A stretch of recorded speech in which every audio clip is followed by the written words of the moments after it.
Today I want to talk about the three things you need to know as a commercial real estate investor. One is you need to understand cap rate. Number two, you have to understand the concept of a triple net lease. And number three, you have to understand what TIs are all about. TIs is short for tenant improvements. So let's start with cap rate, because it's probably the most complex concept for many people to get their heads around. And firstly, what does it mean? Well, the definition of cap rate is that it's short for the word capitalization rate, and it literally means the rate at which you capitalize the rental income to arrive at the capital value. So if you've got rental income of $100,000, and let's say for argument's sake that cap rates are 10%, then the value of the building will be $100,000 of rental income divided by a cap rate of 10% or 0.1, and you arrive at a value for the building of $1 million. A building with a rental income of $100,000, cap rates at 10%, will be worth $1 million. Another way of thinking of it is that when investors look at investing in commercial real estate, they basically want to know what kind of cash flow are they going to derive from it. And if the building has a cash flow of $100,000, then a commercial real estate investor in a market where cap rates are 10% will be willing to spend $1 million on that. Now, if rentals doubled to $200,000, that would mean that he'd be willing to spend $2 million on that building. And conversely, if instead of being 10% cap rates, we had a building with that same $100,000 initial rental income and cap rates were only 5%, an investor would only need to get a 5% return, and therefore he'd be willing to pay $2 million to buy that building. So where cap rates are 5% for $100,000 of income, investors are willing to spend $2 million, whereas if cap rates are 10%, then investors would only be willing to spend $1 million to get that $100,000 of income. And if it's a not so good area or town and cap rates were 20%, then an investor would only be willing to spend $500,000 to get that same $100,000 of rental income. So there you have it. I know it sounds so simple, but it takes a while to get your head around it, because what you really have to understand is that a cap rate really shows the multiple of a rental that investors are willing to spend to buy a property. Now, very often you'll hear agents and sellers say that they are selling this building for $1 million at a cap rate of 10%. And they're really using the word cap rate here to mean at a return. So they're saying it's got a return of 10%. The building's on the market at $1 million, and the return, the $100,000 of rental income, happens to be 10%. In that case, the return is 10%. And it's similar. I know that mathematically it's the same, but if you don't think of cap rates in terms of the multiple of rental income that an investor is willing to spend to buy that property, then you'll miss out on enormous opportunities. And the sort of opportunities I'm talking about are, if you can buy a property which has $100,000 of rental income, then at 10% cap rates, that building should be worth $1 million. Everyone agrees with that. And if you can figure out a way of increasing the revenue, if you swap out a mediocre tenant for a great tenant, or you have a grade C tenant and you turn them into a grade B tenant, or the property is grade B and you turn it into grade A by providing more car parks per square foot of rental space, and it's just a higher grade building with more facilities. If you can double that income from $100,000 to $200,000, then the building's value will have gone from $1 million to $2 million. Now, you can double this rental income if it's at all possible. I'm not saying you can always do it, but I always find ways of doing it. I'm fascinated that more people don't try and have some attempt at it. But if you do that 5 years into your ownership, then you'll increase the value from $1 million to $2 million in 5 years' time. But there's nothing to stop you doing it in year one or in month one, or as I often try to do, there's nothing to stop you doing it between committing to buying a building and actually buying it. So if you commit to buying a building with $100,000 of rental income at a cap rate of 10%, and let's say the asking price and the contract price is $1 million, but before you take possession, before you even apply for the loan, you've managed to secure a better tenant or an additional tenant, or however you want to work it, such that your income is now $200,000, then on paper that building is worth $2 million, and most appraisers will acknowledge that. Now, I know banks have this clause where when it comes to funding a property, they have to take the lesser of the purchase price or the appraised value or the appraisal of it.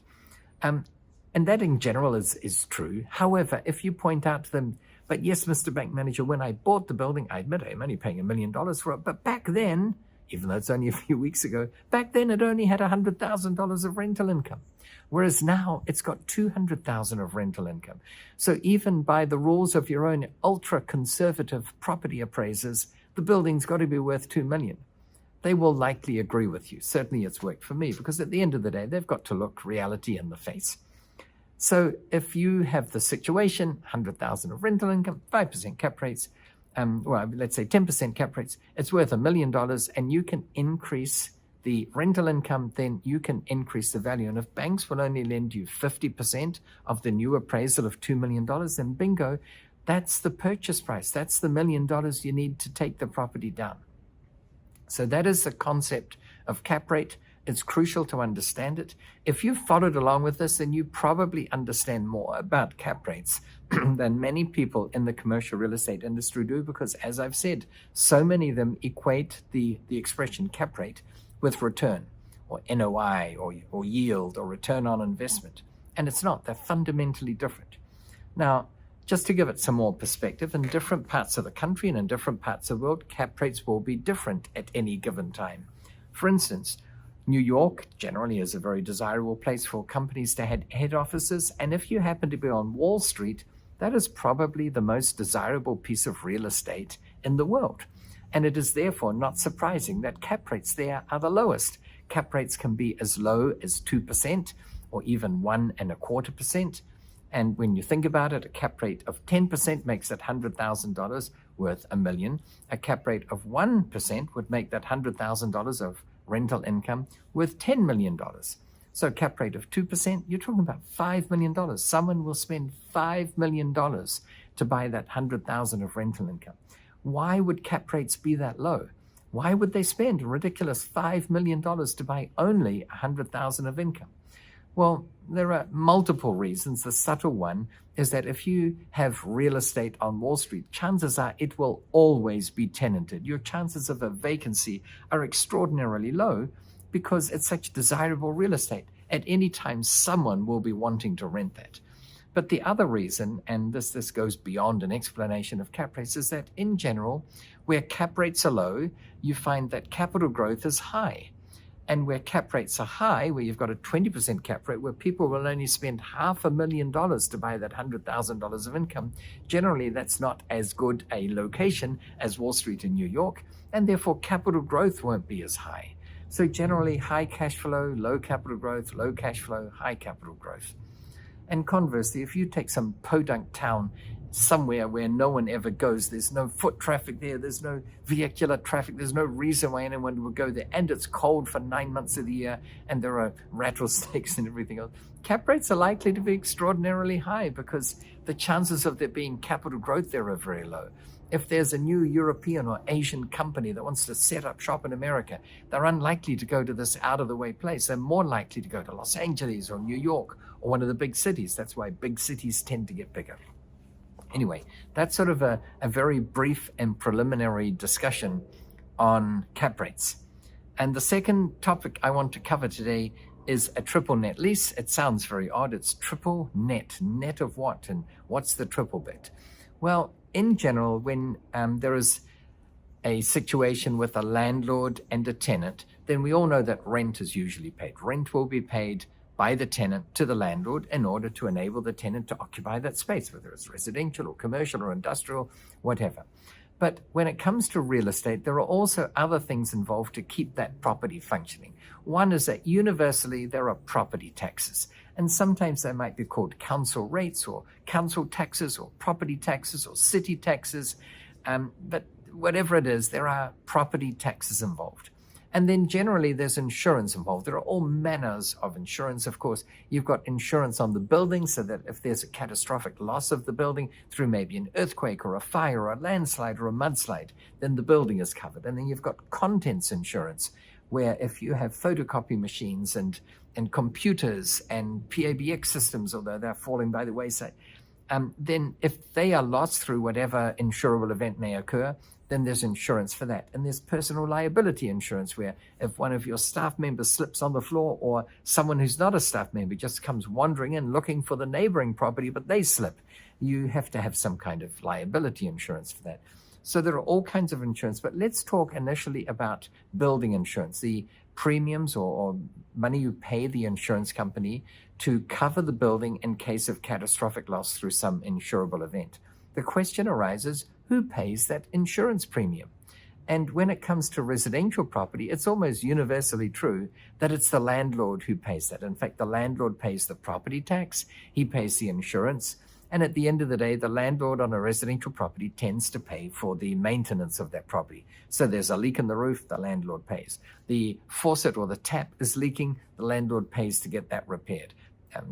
A window is broken, gets a bit nebulous here, who broke it? But generally, if it's, let's say it's through a thunderclap, then the landlord will pay that on a residential property. But when it comes to commercial, the commercial lease stipulates different conditions and from residential. And usually the conditions are that it shall be the tenant who pays either all of those items, the property taxes, insurance, and maintenance, or if there are multiple tenants on the premises, they'll pay a pro rata share, usually based on their area occupied. So if there are two tenants occupying 50% each, then they'll each pay 50% of the property taxes, insurance, and maintenance. If there are two tenants, one occupies 40%, one occupies 60%, then obviously it's split in that ratio. And if there are 13 tenants, all with oddball numbers and fractions of percentages of area occupied, then that's the number that will be used. But what that means is that the rent collected by the landlord is net of those other items, because the tenants pay for those other items in addition to paying the base rent. So in other words, the rent is a triple net rent, or the lease is referred to as a triple net lease. It means that in addition to paying for the base rent, the tenant will also pay monies corresponding to their portion, it might be 100% or less, of the property taxes, insurance, and maintenance. And this is sort of standard. This is accepted by the industry. The occupant of the commercial space just wants to operate their business there. And they know that they have the choice, usually, of buying their own building and operating their factory or their hotel or their assisted living facility or whatever it is in that property. And if they did, not only would they have the capital outlay of buying the building, but they'd still have to pay the property taxes, insurance, and maintenance. Or they can lease from you, and then they pay a rental so that they don't have to expend the capital to buy the property, but they also pay the operating expenses. They also expect to pay the electricity and the gas used and the telephone facilities used. So for them, it's no big deal that they have to pay the ongoing services to the city for trash collection and water services. Often that's included in property taxes, or it's just, or the water might be additional, but you get all these expenses that are part of the operating cost of the building. And that is what the tenant is happy to pay, unlike with a residential property. I say happy to pay. I wouldn't say they're ecstatic. They wouldn't have a party about the fact that they're paying it, but they know that it is a valid cost of doing business. And if they don't want to buy the building, then they're going to rent and they're going to pay those operational expenses anyway. So they're happy in the sense that they know that if they wouldn't be paying you as landlord, they'd be paying another landlord. So the concept of a triple net lease is important to understand. Usually, if it's not triple net, if the landlord pays for those items, or the tenant might pay a share of them or something, it's usually called a gross modified lease. How they come up with these terms, I'm not quite sure, but there it is, that's what it's called. And if you understand this, and especially if you buy real estate, commercial real estate that has triple net leases in place, or if you buy commercial real estate that might have gross modified leases, but at the next rent review, or certainly if the tenant goes away and then you have a vacancy for a month or two, and then you attract a new tenant, there's nothing to stop you putting the new tenant on a triple net lease. And if slowly you convert all your commercial leases over to triple net leases, maybe by having a lower base rental, but that means that you won't be subject to the vagaries of property taxes or fluctuations in insurance premiums or fluctuations in maintenance costs, because ultimately they will be handed on. Now, to be sure, on most commercial buildings, the landlord is responsible for the exterior maintenance. So if there's a leak in the building, the roof springs a leak, then it's the landlord's responsibility to fix it. But generally, if it concerns internal things, it's the tenant's responsibility.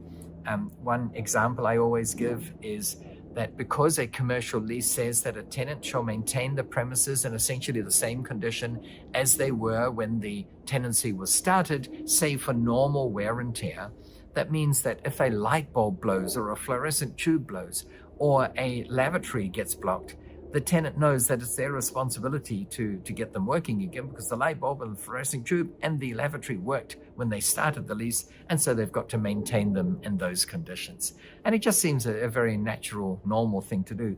But it does mean that your returns are net, and it can increase your returns dramatically, apart from all the other advantages of commercial real estate over residential, which we're not going to go into today. But I think many of you are aware that not only are there many advantages of commercial real estate, but I'm a big proponent of commercial real estate, and I really encourage you to consider commercial real estate in your portfolio as opposed to just plodding along and buying more and more houses. Getting started in houses is good. Most of us cut our teeth on residential real estate.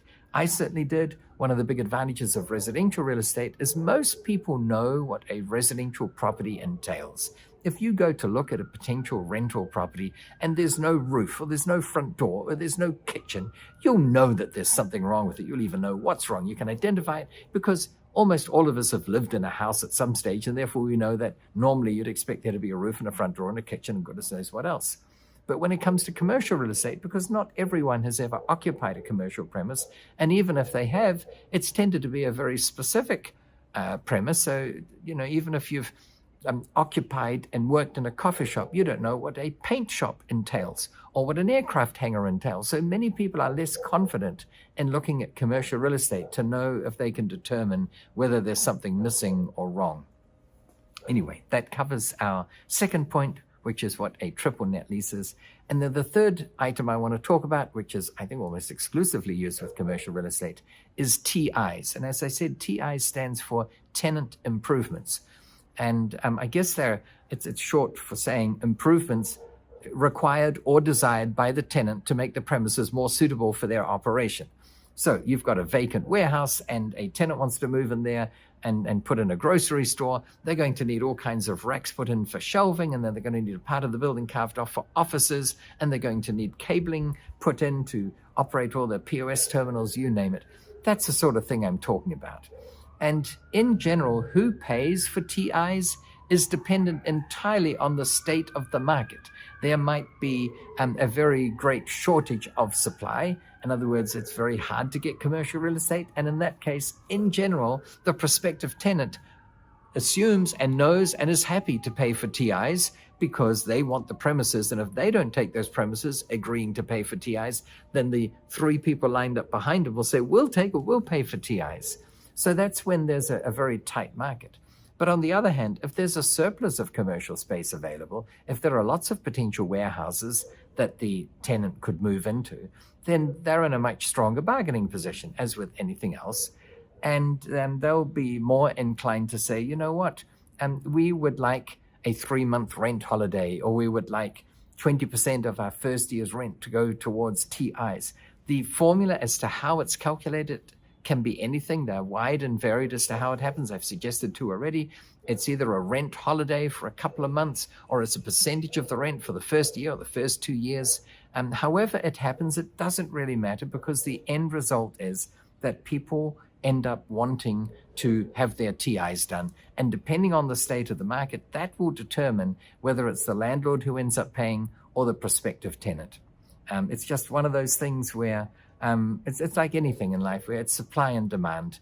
And it's just a matter of figuring out what the market is bearing, whether you can get your tenants to pay TIs. I've had it very often. I've worked with a number of interior decorating companies. They leased premises from me, and they had a specific list of what they wanted done. And their rental was going to be, it was a very small premise. It was only like $9,000 a year. And they came up with a list of what they wanted done. And I said, well, could we get costings on it? And it came to $54,000. And I said, that's longer than your proposed lease. So that even if I agree to this and you stay there for the entire duration of your lease, forget the fact that I have to, cover other expenses associated with it, but it wouldn't even cover the cost of making these improvements. And when I presented that to them, I think they were surprised because they'd never looked at it from that perspective. And then they said, well, what can we get if we make the improvements ourselves? Because we've got the teams and we've got access to cheap supplies or reduced cost supplies. They get discounts, you name it. And so we negotiated something. I think it was 4 months of not having to pay rent, which for me was a lot less in capital value than in spending all those things. And this way they could do it on their own time frame to their own satisfaction, and all parties were happy. But it's just a matter of supply and demand and having a willingness to negotiate. If you throw your arms up in the end and say something like, do you think I'm a raving idiot? That's ridiculous. I'm never going to pay that money for it. Go away. Get your premises somewhere else. They probably will. But if you sit down and just reason with them and say, listen, that doesn't seem reasonable for the reasons I said, even if you stick it out for the entire duration of the lease, it wouldn't cover the cost of making those improvements. Generally, they see the light. So I reiterate over and over again in just about every session I have with people, be it live or through videos or podcasts or you name it, I say, listen, your ability to communicate is going to be one of the biggest determinant factors in your success in any industry, let alone commercial real estate. It happens to also apply to commercial real estate because we're all subject to the vagaries of our perceptions of other people. And if they come across as bullies and mean and you name it, you can add any adjective you like there, then your inclination to want to work with them is going to go down.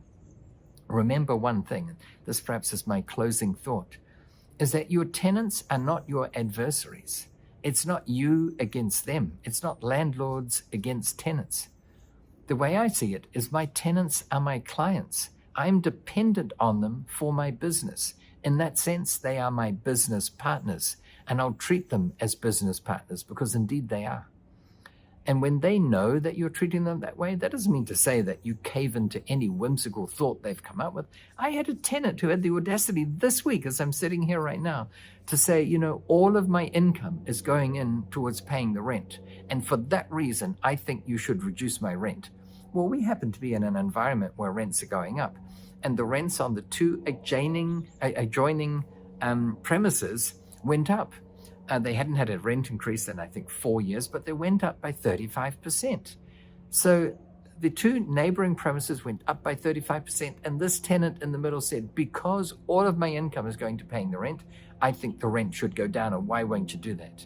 And I said, well, I won't do that because it's a strong market right now. It's a rising market. And if you decide to leave, which you have every right to do, then I will easily find another tenant who's willing to pay 35% more than you're paying. Proof of that is that I just acquired 2 new tenants, one either side of you, who are doing just that. So why would I agree to reduce your rent? Anyway, supply and demand. And this tenant saw the light of that. And it's just a matter of being fair and being balanced. That old saying, it's true, do unto others as you would have them do unto you. Treat people fairly. Some will take you for a ride. I've been taken for so many rides. Maybe that's the topic of another podcast. But I'd still rather have the memory of having people attempting to take me for a ride and failing, or they succeeded for a while until I saw the reality of what was happening, and then it stopped, than having to be a mean, misogynistic pig so that you can get your way against common sense. So just learn how to communicate, be fair, don't raise your voice, listen carefully, evaluate it, come up with a lucid answer. And by the way, if they've made a good point and there's no counter to it, so be it. Then maybe they've convinced you of something. Be willing to change. Otherwise, in 5 years' time, you'll be exactly the same person as you are now, except you'll be 5 years older. That's a bit of a sobering thought. Let's hope that we can all grow and learn new things. I hope you've learned something new about commercial real estate, in particular about the definition of a cap rate, what a triple net lease is, and also what TIs are. Look forward to seeing you again in the near future. And in the meantime, I want to wish you, as always, successful investing.